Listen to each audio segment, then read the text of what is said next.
My name is Patricia Kathleen, and this podcast series will contain interviews I conduct with women, female-identified, and non-binary individuals regarding their professional stories and personal narrative as it relates to their perspective. This podcast is designed to hold a space for all individuals to learn from their counterparts, regardless of age, status, or industry. We intend to transparently investigate the evolving global dialogue regarding underrepresented figures in all industries across the USA and abroad. By hosting these stories and conversations, we aim to contribute to the changing platform and representation of these individuals for the future. Now let's start the conversation.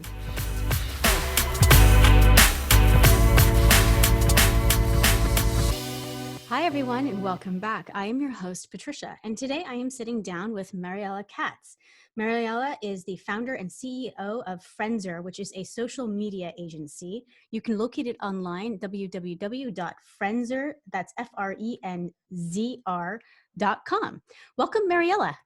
Thank you so much for having me. Thank you. I'm so excited to climb through. Social media is such an ever-changing platform, and I love talking with gurus in that space.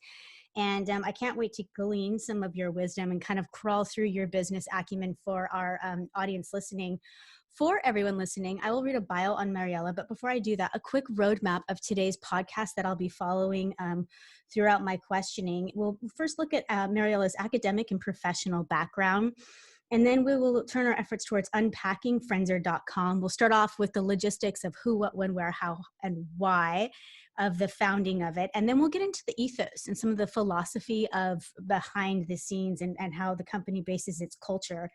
And then we'll turn our efforts towards examining goals that Mariela might have for the next 1 to 3 years. Those are ever changing in today's current climate. And we'll wrap everything up with advice that Mariela may have for those of you who are looking to get involved or perhaps mirror or emulate her career success. A quick bio on Mariela. Mariela Katz is the founder of Montreal's leading social media agency, Frenzer. She also teaches a variety of professional workshops on social media, content creation, personal branding, and influencer marketing, hosting over 1,500 unique students. She's also an entrepreneurship and marketing teacher in 2 different colleges. From the variety of interesting conversations that Mariela would have on the day-to-day with clients and business owners, she dedicated to create the Socially Unfiltered podcast as well, where she interviews a variety of entrepreneurs in an unfiltered way. So, and all of that is, again, located on her website, which is www.frenzer.com. And I'll let Mariela drop all of her favorite social handles as we kind of unpack everything. But before we climb into Frenzer, Mariela, I'm hoping you can kind of briefly describe your academic background and early professional life so as to develop like a platform for understanding you. Yeah, of course. And I think, especially since I teach now, this component of the education is extremely interesting for everyone that is listening. And I think that the storyline of it is very interesting, even for me now that I look back at it. So the way I kind of started my passion for what I do, that was with my early teenage years. Kind of passions and explorations with, photography, with videography. And one of the things that I was, like all teenage girls, really passionate about is learning how to do makeup and hair. And, my mom wouldn't teach me that. So I was like, great. Well, nowadays we have this great platform called YouTube, and I can look all of this myself and I can self-teach. So when I had my first job, so I was 16, I had my first job as a waitress. And I saved all of this money. Well, not really saved, but I was kind of saving and spending at the same time, right? So I was investing all of that into the makeup, into the tools that I would see online. And eventually what started happening is like I would look at these YouTube tutorials and I'd be like, wow, I am as equipped as these, gurus or makeup artists and whatnot. And I feel like I can do a better production than they're doing. And I feel like I can kind of, in a way, relate a different kind of message because I wasn't at the time, 40 years old. I would have a completely different audience that would be teenage, 16 to, 18, 20-year-olds.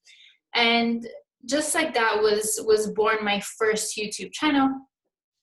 Well, first and only one, I guess, where I really dove into, makeup, hair, day-to-day vlogs and whatnot. So keep in mind, this is happening 12 years ago. So this is a long time ago.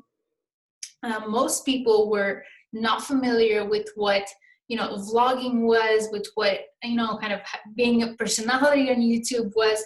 So to my environment, to my parents, to my friends, this was all very, very strange. Thing that is very common nowadays, right? So there's like no questions asked. It's like, oh yeah, okay, I understand. And I know what that is. So this is really where I guess my passion for social media started, because with all of that came a community that I had to start supporting, right? So it's like not everyone could necessarily be on YouTube only, but they had to be a Facebook page. Instagram wasn't around at the time yet, but there was a Facebook page and a blog. So the three channels were kind of feeding each other and collaborating. So I was managing everything of that. I became a YouTube partner, which for those of you that might not be familiar with what a YouTube partner is, you get paid per clicks on your ads.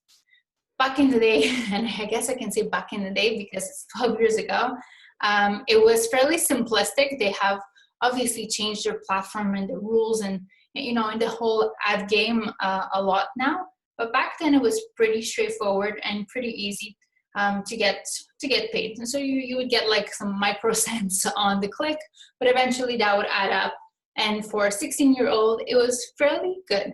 So that's how it all started. So what are we talking about with that? I mean, I have to ask, ballpark, were you the wealthiest 16-year-old in your town, or were you just making babysitting money? Not the babysitting money, but not the wealthiest one. So okay, something in the middle. Like a few $100s per month, which nice. Which was fair. Yeah. But keep in mind, I was spending much more in makeup then to feed everything off. So at the time here, so I live in Canada. We have a college, so we call it CEGEP. We need to go to CEGEP before we go to university. So that was the time that I needed to apply for CEGEP. And, my parents, like very good immigrants, they asked me, so where are we going with this, And I was like, well, I don't really know, because, the career paths that you would like for me to follow, which was, being a doctor, a lawyer, an accountant, was really not my calling. So, after a few heavy brainstorming sessions with my parents, we agreed that communications would be a good fit. And I completely agree with that, especially considering, what I was currently doing with YouTube. And luckily enough, there was a college right next to where I lived that it was the first year that they offered this program called Interactive Media and Web TV, which was in a nutshell exactly what I was doing already. Mm-hmm. So it was filming, photography, writing, social media. It was exactly what I was doing. So now I was lucky enough to be able to enroll into that, do 2 years of CEGEP, our equivalent to a college, and then later on pursue my university. When came the time to choose my university path, I had stopped doing YouTube. I wanted to really do advertising. So working in an advertising agency, my path was the agency path. For no specific reason, I just felt like I would fit in. So for university, I applied to advertising, which is a certificate. A certificate is a 1-year degree, a university degree, which I finished. It was amazing. I loved it so much. And as I was about to finish it, I started looking for jobs, internships, and I realized, wow, the market is tough.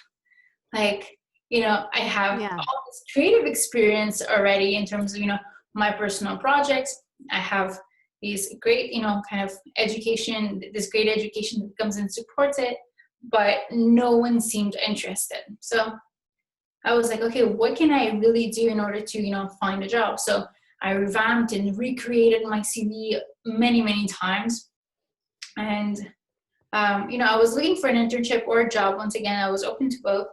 And I was like, okay, maybe I need to kind of deepen my knowledge a little bit more. So I applied for a PR and communication management certificate, which would be given a few months later. So like, I'm talking maybe 7 months later. Mm.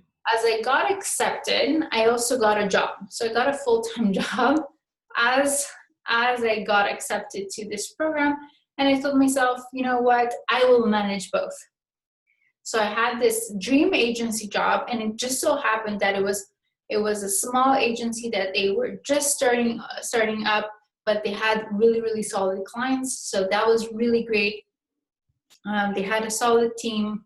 They had the perfect location, perfect office, name it. Everything was so aligned with what I wanted that it was the perfect fit. So started my work, eventually started my schooling too. So I was studying full-time, working full-time, and studying at night, obviously. So that's really, in a nutshell, what the schooling part came to be. Mm-hmm. And slightly later on was born Frenzer. And I can dive into that right away if you want me to. Yeah, I do. It sounds like you've got a smattering of like different skill sets that are coming to fruition and to bear. What year was Frenzer founded? So 2016. And were you the sole co-founder or did you have co-founders? Yeah, sole founder, and still to this day. Did you take any funding? No funding. And it's a great question. And I get asked that question quite often, like, oh my God, how did you start it? Where did you get your initial funding from? And what I always explain is like when you are service-based and when you are able to offer that skill sets that, your service provides, well, you don't really need any funding as long as, you have obviously the tools. And in my case, it was a computer or a camera, maybe a few softwares that I needed. I had all of that.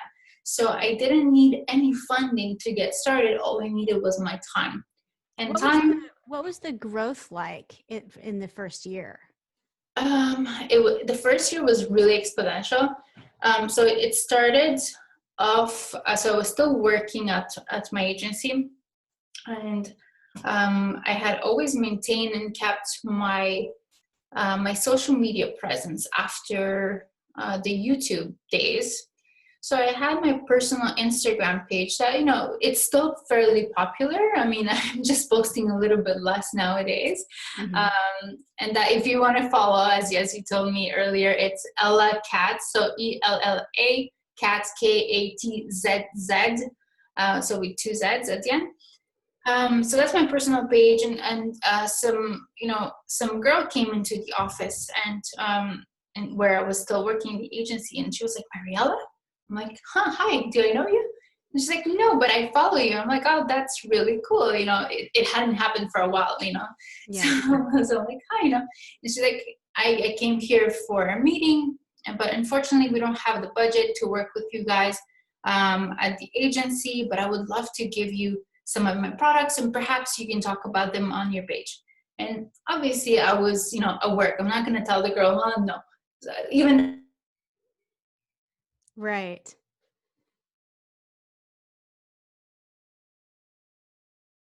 Mariela, hang on 1 second. If you can hear me, I cannot hear you. My time in. Hello? Hang on 1 second.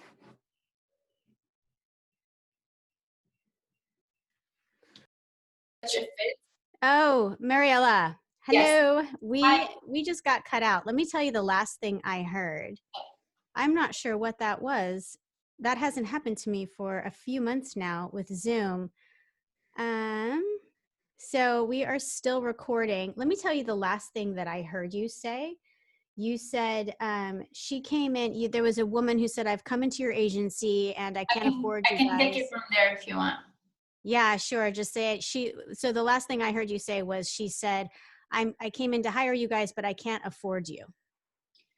So she came in and, kind of, we chatted. She explained to me that she couldn't afford us as an agency, but she would love to give me some of her products for me to talk about on my page.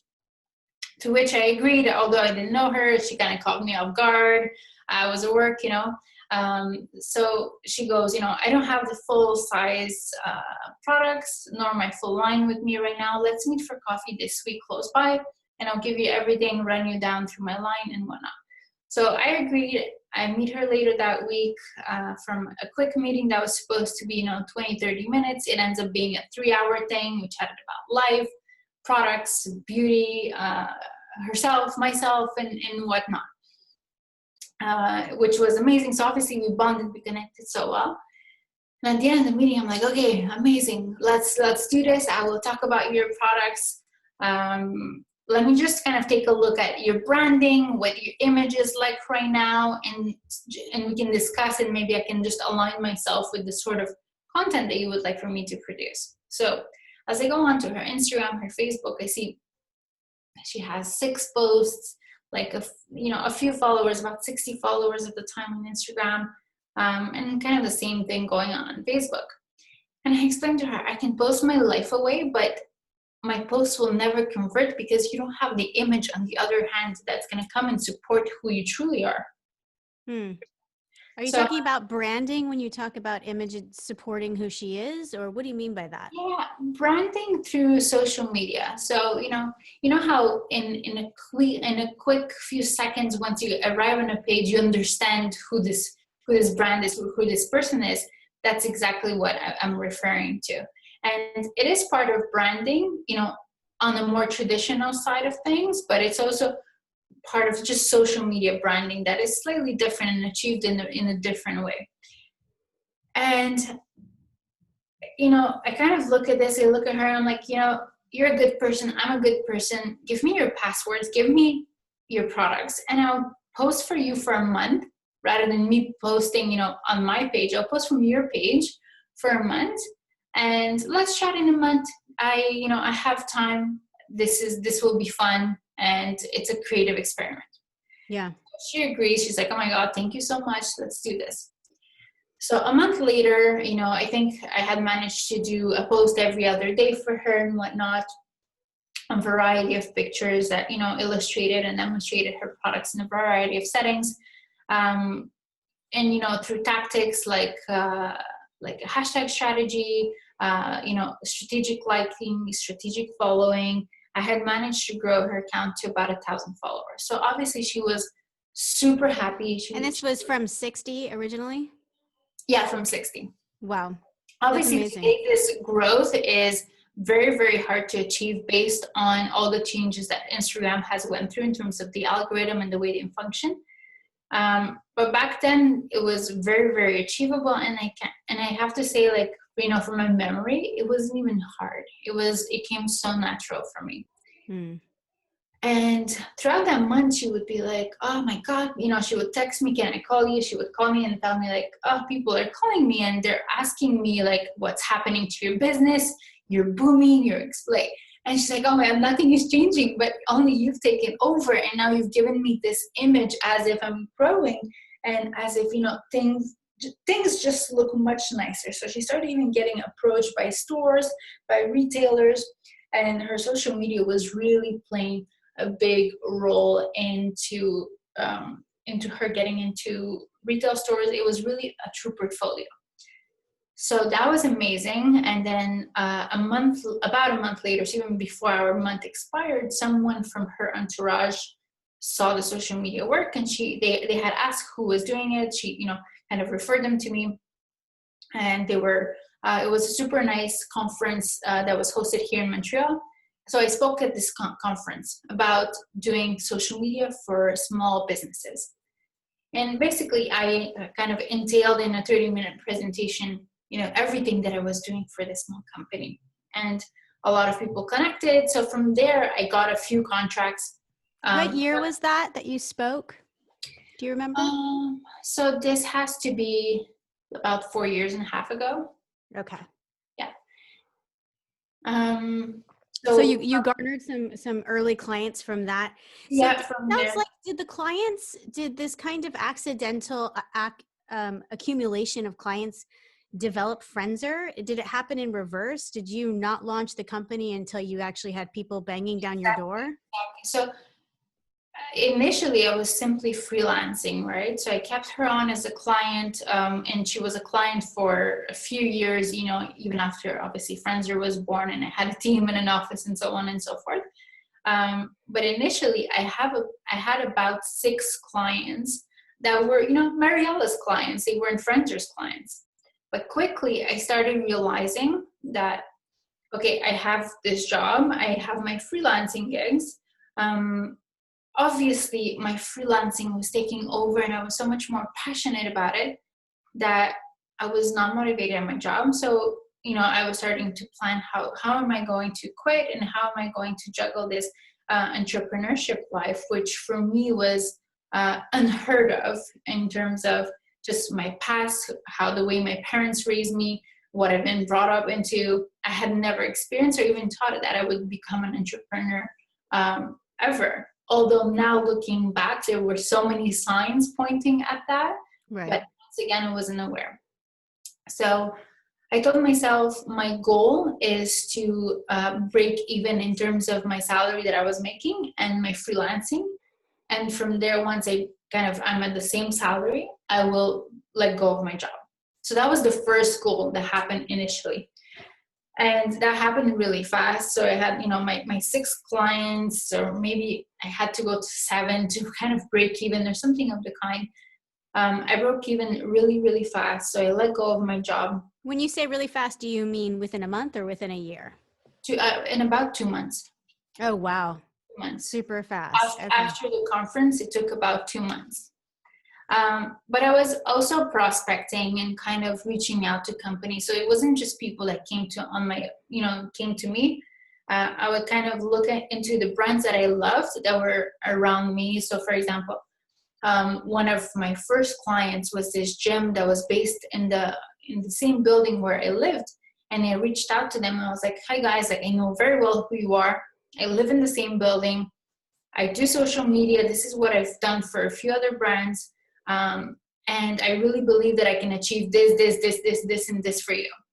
And my emails are always structured in a no-brainer type of way. So it's so if you read it, it was like, yes, of course, I want all of these things. So you kind of had to almost, please give me a call. Let's chat. So that was really the way I went about, breaking even. I let go of my job, and then the goal was just to freelance. There was no goal of, starting an agency right away. I didn't really think about that. But what started happening is that I started becoming overwhelmed. I noticed that, okay, I am really good at photography, but I'm not the best at all kinds of photography, right? I'm good at writing, but I might not be the best copywriter out there. Very quickly, I started noticing that I needed a team. And that need for a team came in really quickly, and I didn't really know how I was going to position it. So what is this? We're 2 freelancers? Are you my freelancer employee? Right. So, just coming off from the agency background now, I was like, okay, this is an agency model, although small, it's a boutique agency. So that's how really Friendster started. So in a matter of about 1 week, I was like, I really need to put this out there, even just restructure it for my current clients, because I needed to get things more organized. It couldn't be coming out from Mariela. My invoicing was a mess. Nothing was structured. I needed something that was a little bit more established and more proper. Things that a lot of people ask me today, how did you achieve? And to be honest, it was all like baby steps, one thing at a time.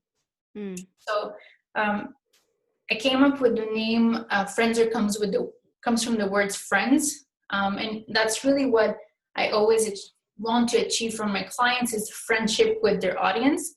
And the same thing, I want to be the friends of my clients too. That perfect middleman.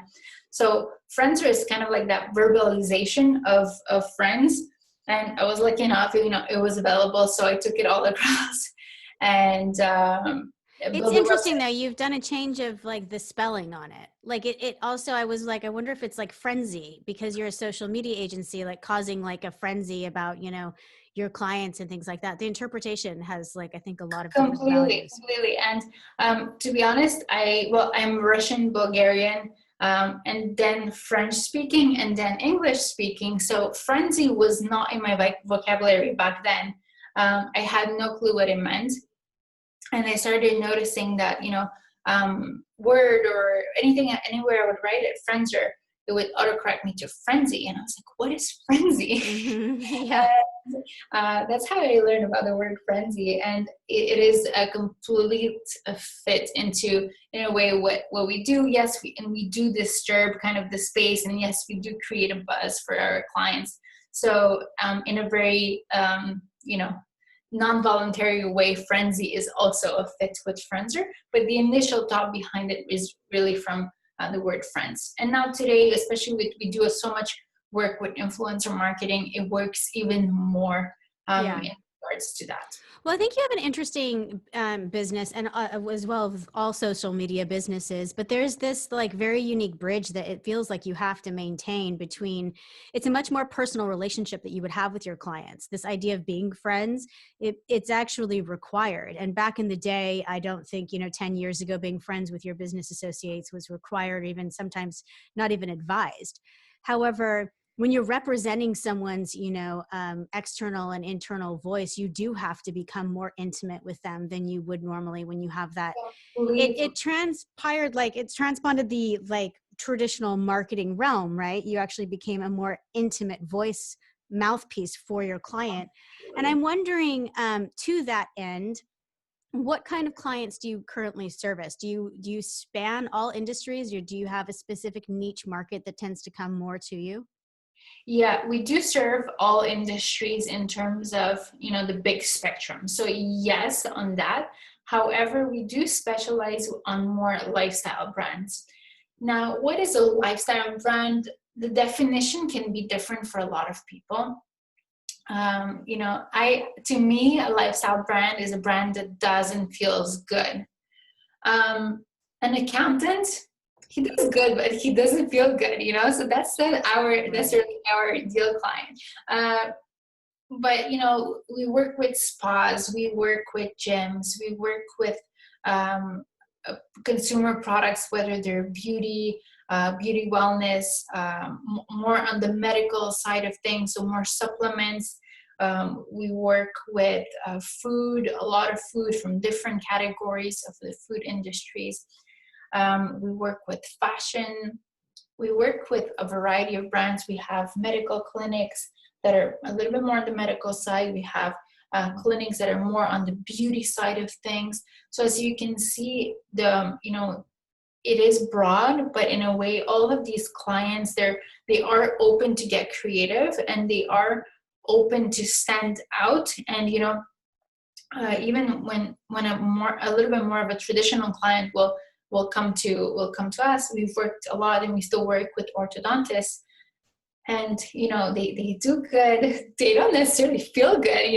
Having braces is not like the best. Yeah. But I always tell them, as long as you're open to doing something creative and fun, and standing out in regards to your social media, we can help you. But if you want to keep it super simple and boring, I'm not your person. Yeah. Well, so, and I want to actually kind of hit on that point as well. There's a paradox within social media companies. It's two layered. How do you brand yourself? When your business is branding, how you brand yourself becomes an immediate judgment point that a lot of other businesses don't have on their plate. And so do you feel like your own company, your own Friendser branding is kind of creative and off key and not boring to the same pitch that you're giving your clients? Completely. But in the same way, I always make sure that our clients and, potential clients understand that we are who we are, but who we are doesn't define who they need to be. And, Okay. everyone has their separate branding and their separate social media goals, whether they're visual, whether they're, the tactics and their goals and whatnot. That is completely different. We are the people that we are, but at the end of the day, we can create so many different things. And yes, although I do believe that we're never reinventing the wheel, I still believe that for different industries and different clients, there's so many things that haven't been done. And at least sometimes that haven't been done in our country or in our city. And we can still think outside of the box. Also, one thing that plays often against most marketing agencies in Quebec is that we are bilingual. So English and French, or French and English, actually. French tends to always come first in terms of everything, advertising and marketing. But we actually take it as something really cool that allows our clients to stand out. And we kind of play onto the whole, even if you go into our website, you'll see where, I think what I wrote was like, we speak Franglish. So, Yeah. and we do speak French and English. And I think in very often here, at least in Montreal, we do speak this perfect Franglish. So it's like a mix of English and French all in the same sentence. I love it. Yeah, I love border cities for that reason, or cities that share multiple cultures and languages. I am in San Diego, and the same thing is true with Spanish and English here. And it's exciting. It's a whole third language as well. It's a beautiful thing. And when that carries over into your marketing, I think that it carries a tone of inclusivity. That is absolutely brilliant, and what I think everyone's looking for. I'm curious, how do you manage expectations and goals with clients that come to you? I think that there's a lot of misperception, and because the tides are changing and the algorithms along with it across all social media platforms, and it's becoming more difficult for good and for bad, to kind of increase your numbers. I always talk about, that half the Kardashians have fake followers, or half their followers are fake. Like, these kind of genuine followers have become the new target. These people that have like actually engaged audiences rather than just, 500,000 followers or whatever the new norm is. How do you yourself have that conversation with clients that start? Do you manage expectations? Do you start with goals that you have for them? Do you listen to their goals? How does that dialogue happen? The first thing is I'll ask them what their goals are and what their musts are, and the musts is something that I included recently into my conversation, my initial conversations, because it is so important that although we can build a strategy based on their goals, based on everything that we've laid out, sometimes clients have this one particular thing or this one particular person that they love and they just want to work with them. Although he's maybe not necessarily a fit into the strategy, I just want to know who this person is, or I just want to know this one thing that they would really love to do. And if I can achieve their musts, that's always my goal, and it makes them so happy. Now, in terms of the expectations and the goals, I always ask, and obviously I have to ask. Goals very often are going to be, from what I've seen, they have become unachievable nowadays. Back in the days, I want to say like 2 years ago, the client would tell me like, oh, I want to grow with like 300 followers a day. And I was like, don't worry, that's easy. I'll double that, Mm-hmm. Now that's really not the reality. So I have found myself in this lingo of where I need to explain, and there's a lot of education that comes with it, that social media has taken a completely different turn, that we cannot necessarily predict how many new followers they're going to gain and whatnot. So that stays in a way open. I can kind of give them a direction based on what we're posting, how many times we're posting, our strategy, et cetera, et cetera. I can give a somewhat estimation, but it's much harder than what it used to be. Yeah. And also, I always make sure that, I explain that the results will, they will come from our efforts, but also from the client's efforts. And social media today, the most successful social media stories are the ones where people behind the brands have shined light into who they are and into their personal selves. So people that, that are managing companies open up into their personal lives, open up into their personal stories, struggles.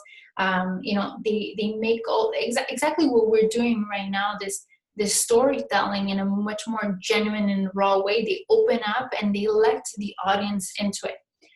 Because at the end of the day, people love people, they don't love brands. So now if your brand can become, somewhat of a person and have this space and this personality, well, people are going to connect and love it much more. We can think of Spanx, for example, very easily, where on the stories you go on and boom, the founder's there. She's funny, she's genuine, you can laugh with her. She's going to explain you things, she's going to show you things. And you will see bits and pieces of her life in her office and whatnot. Yeah. There's also a Montreal brand that I personally love. They're called Midday Squares. They're this small functional training, functional bar. It's an amazing product, but at the end of the day, it's only a product, and there's so many of these products. I'm not comparing them. I'm sure they're very different. I've actually interviewed Leslie from one of their co-founders, but at the end of the day, it's only a product, right? But what really makes them stand out in regards to social media is that you open up their stories and they're showing you everything that's happening. Right. Yeah, and the individualization, right? The micro influencer and all of learning the back end of, I think it's part of I like the evolution. It's also taking off filters. It's no longer vogue to have this perfect. I always laugh when I see like Instagram photos that have like this perfectly polished, because Gen Z and a lot of people coming up are talking about how that's not what they want to see anymore. It's the advent of the micro influencer showed people that they didn't want these weird, crazy plastic ideals, but rather someone that was real and had a backstory and had these converging intersections of desires and wants, and people getting into the individuality of that person. And at the end of the day, people search, what they crave is they just want to relate to someone. Yeah, right? Absolutely. And whether that is a brand or a person, make yourself relatable. Yeah. And today that can be achieved in so many ways, but obviously maybe it's second nature for me, but it's not second nature for everyone, to open up and show things and explain and, be raw, et cetera, et cetera, et cetera. So there is also on my part with my clients, there is a training part of things where, right. I do, we do everything on the agency side. I'm like, if you want to do more, if you want to be proactive on your end, this is what we can do too. So looking at how you advise your clients, I'm wondering, a lot of times I find there's two different modes. There are people that are great at giving advice, but not giving it to themselves, or people that just carry it across their entire continuum. And that usually is reflected within their goals. And so I'm wondering, do you, for Frenzer, for the company and where you're headed, do you set out like 1 to 3 year traditional business goals, or do you kind of play it by what you're seeing at the time? Are they more monthly goals? How does that work? And what are your goals for the next future? Yeah, on my end, in terms of the company, early on, I had yearly goals. I had every 3-year goals, 5-year goals. And I realized that the industry that we're in changes and moves so quickly that these goals are not necessarily relevant when they're so long-term. So right now we have quarterly goals, and those obviously have been shifted because of COVID. That situation really has impacted everyone, from our clients to us, everyone around the globe, of course. But in general, we have quarterly goals, that have to do with our current clients. Well, first with the team, I always start with the team. There's no service happening. There's no Frenzer if there's no team. So in regards to the team, what needs to be achieved? Are we missing something? For example, are we missing, maybe it's a platform? Are we kind of lacking some organization? Could we maybe hire someone new? Can we improve on a skill set? So I always start from the team. Then we look at actual clients. Okay, on our current active clients, what needs to be done? What can we improve? who can we advise on a different, on something different, on something as an add-on. Maybe it's an upsell, but maybe not, and it's not necessarily about the upsell. If we can make an upsell, great, because it's obviously going to benefit our client, but it's not about the upsell at that point. It's just how can we improve everything. And as a step 3, that's when I look and I take care of that part, is the development. So the business development. So who, once again, always staying aligned with our our ideal clients. Who are our ideal clients that we would love to work with, and let's open the conversation and speak to them. Yeah. That's cool. I mean, I like that you tie kind of the narrative, of your company and what you're doing into your goals. I think it makes it both communicative and reasonable at the same time. I don't hear a lot of people doing that. It's weird how like frozen and unrealistic some people can get when they talk about goals, or just disassociated. The goals don't really match their personality. It's like they started to just become this isolated, cold individual when they talked about their goals, and integrating those at very least creates a more fluid dialogue between goal and person, or company and goal therein, the personality of the company. I want to share something as we're kind of speaking on that topic. I met someone that works in the same industry, also agency owner, a few years ago, and he asked me, like, what are your goals? I don't remember my specific answer, but I remember his response to when I asked back. And he gave me, like, I want to make 3 million in sales. And I was like, okay. And I'm nodding my head, right now people can't see me, like, okay, all right. Yeah. And I didn't say anything at the time, but his 3 million, like allowed me to reflect. And I'm still kind of in a way thinking about it. At that time, 3 million sounded so far off. Now it doesn't sound so far off. It's completely achievable depending on who your clients, your team is like, and whatnot. But especially I think with COVID right now, what a lot of people are realizing, what I'm also realizing, the bigger you are, the more problems you have. If you look at, all the companies out there filing for bankruptcy, they're, the ideal biggest companies out there. And it's like, how are these people filing for bankruptcy right now? But notice that the bigger you are, the more problems you have to carry. I've noticed, we have scaled up and we've scaled down in terms of teams, so having more people and having less people.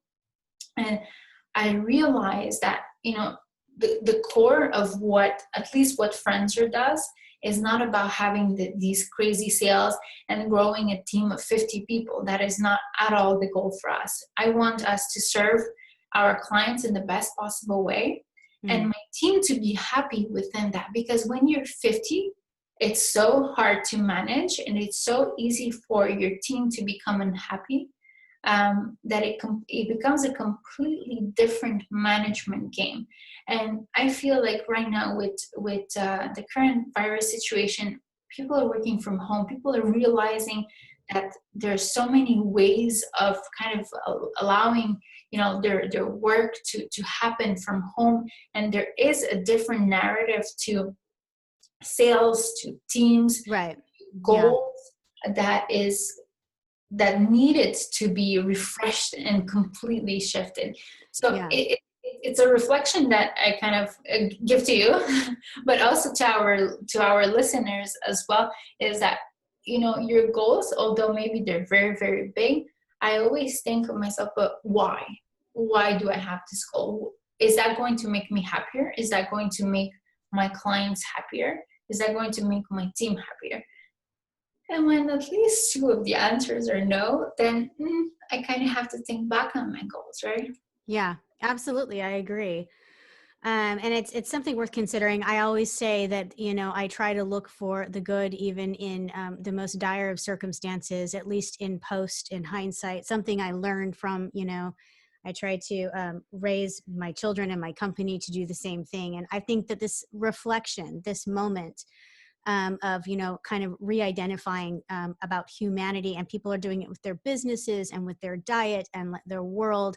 And I think that wonderful things come from thought. I don't think that thought ever produced something really nasty. I think the more that we can sit back and really ponder things and re-question things, we're going to get closer to our humanity as we come out of this pandemic.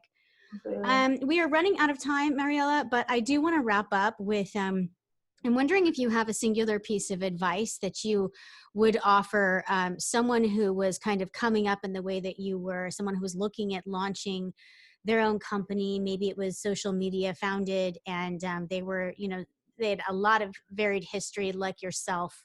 They had, educated themselves and kind of come at it through a myriad of ways. What is the top, like, two pieces of advice that you would offer an individual who was looking, knowing what you know now? Yeah, completely. Based on my experience, and I think we spoke about the variety of things that I've kind of done in order to get to where I am now.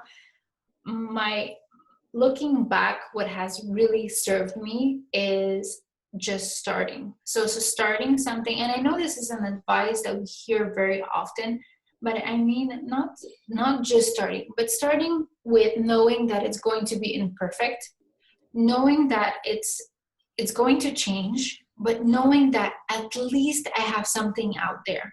And from this thing now, whatever that is, maybe it's a product, maybe you're freelancing, maybe you're a graphic designer, whoever you are, whatever your business is, you put something out there. Now, your first few customers, they're going to test you, and they're going to allow you to reevaluate your whole, your product, your branding, whatever that might be. And that is something positive. Because whether you ask your mom, dad, your boyfriend, how does this look? What do you think? Their opinion is not going to be the opinion of your actual customers. So put something out there, test your product, test your service, reevaluate, rework, and don't be scared to continue to do so. It's something that, after 5 years of business, we're still completely doing, and I'm never scared to reevaluate and sometimes scratch something completely off the table or bring something completely different to the table that other people are not doing. So that would be my number one advice. And then something that has really worked for me, that obviously, initially when you start something, you have a little bit more time on your hands. So what I used to say and still really believe strongly in for anyone starting off is say yes to every opportunity, because you never know where that's going to bring you. And that's exactly the motto that I used to live by. And I say used to simply because now it's running, yes, it's smooth. And I simply have less time on my hands to say yes to every opportunity. But especially when you're starting off, you need those connections. You need to meet those people. A lot of my students ask me, like, I'm looking for an internship. Can you help me out? Okay, we open up all the jobs websites, the internship, and I'm like, I know this company, I know this company. Like, let me know, like, who you want to talk to. I'll make the introduction. And it's like, how did you get to know these people? I get to know these people because I said yes to every single opportunity. I went to networking events. I actually reached out to people. I connected with them on social media. Don't be scared to go out of your way in order to connect with the person you want to connect, or get to where you want. And when it comes to connections, social media is a great channel, an amazing way for you to do so. But be thoughtful into the way you reach out. I have people reaching out to me on LinkedIn, and Patricia, you did too, in an amazing way, which was great. But there's other people who are just saying, like, hey, I wanted to connect with you and kind of get to know more about you. That just sounds weird, go a little bit deeper than that, tell me more about you, your goals, et cetera, so that I can then open up to you. So those would be my little advices, and I think they apply to a variety of people from a variety of industries, and I hope really that they can serve. I'm certain they will. Thank you so much for your time today, Mariela. I really appreciate you speaking with us and giving us all of your information and knowledge. Of course. Thank you so much, Patricia, for having me. It was such a pleasure. And once again, if any one of you listening want to reach out on a more personal level, you can do so by following on Instagram at Ella Katz, and then Katz with 2 Z's, or check out what we do at friendser.com or on Friendser across all social media. Perfect. And for everyone listening, thank you for giving us your time today. And until we speak again next time, Remember to always bet on yourself. Slancha.